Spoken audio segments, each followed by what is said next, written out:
What's good, your Black World? This is Aaron Johnson coming to you once again. I want to do kind of like a little bit of a part two to the achievement gap video. You know, some people when they look at these videos, I don't know if they're looking at them to purposefully misunderstand what the video was about. I don't know what your purpose is, but let me make sure I'm very, very clear. Those of you who are saying there is no such thing as the achievement gap, yes, there is.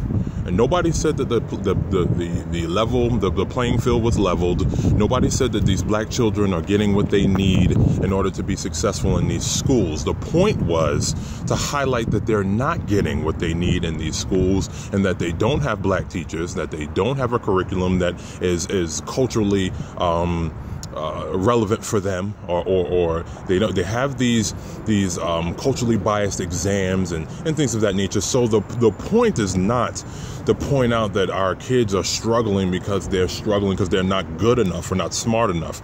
If you can understand what I said in the first video, is that our kids, we need to make sure that we, the family at home, provide the structure for them to be successful. So some of you who are getting on here and you're talking about don't make it as an excuse, white supremacy as an excuse, whether you want to accept it or not, I don't know where you come from. I don't know if you live in a place where maybe you're in a different country or whatever have you, but everything in America is structurally, structural racism affects everything. So if you're in your brain, you want to say white supremacy or structural racism is an excuse, then you're in a fantasy land. You're in dumb land. All right. The data is very, very clear.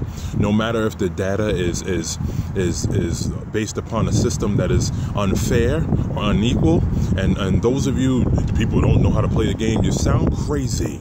You sound absolutely crazy. The folks who are successful in our society are the folks that have some sort of structure and a grind about themselves, or somebody that helps them, or a society or a community that embraces education and that provides for them, because they understand what it is. But in many of our cities that have been crippled by the government, that have by funding being taken away, by the school system being horrible because of the low tax base because you take away jobs or take away opportunities in communities, and people who move there are folks who can afford to live there because it's maybe a lot less. So everything, all of our systems are affected when our cities kind of go down due to an economic blight or unemployment or whatever. We all know that black people are the last and least hired.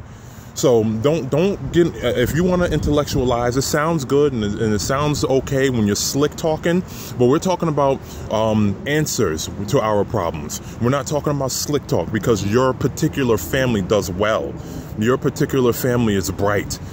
Maybe you have, and you placed in your home the importance of education. That's great. But some people who are living in a cycle of poverty, sometimes education is not the first thing. Sometimes people need to go get a job to help out the family. So you're short-sighted, kind of disrespectful, looking down and with your finger about people need to focus on about. No, we need to give them solutions. We need to give them solutions to our problems, not sit here and thumb our nose and our pointer finger and tell them that you need to make education a priority in the home and that systemic racism is an excuse. No, it's not an excuse. We have a system that is levied against our children, period. So what do we need to do? Refocus. And for those folks out there who don't understand what that means, or maybe that you're in a situation to where you're looking for answers, I'm here to tell you, and other people who are actually in the field, by the way, because I study education policy and the achievement gap. So I'm here to tell you that yes, family structure, it matters. Yes, structuring the home and providing a culture of achievement and education matters. Yes, making sure that the TV is not raising your kids. Yes, making sure that you are your kid's superhero and the person that your kid looks up to. You're your kid's idol, not Lil Wayne. Right? So yes, there are things that we can put in place, but to tell folks that all they have to do is focus on like, come on now. This has to be we have to all be on all hands on deck approach to taking care of our issues in terms of systemic racism and in terms of the things that we're dealing with. So I just wanted to come on here and say that it was kind of annoying and kind of ridiculous to see some folks act as though somehow we live in a perfect world where all we have to do is, and all the things that some of y'all are suggesting is nuts. It sounds nuts. Let's give answers. Let's provide answers. Let's not try to get on here and be internet thugs, sitting behind your computer typing tough. Don't type tough.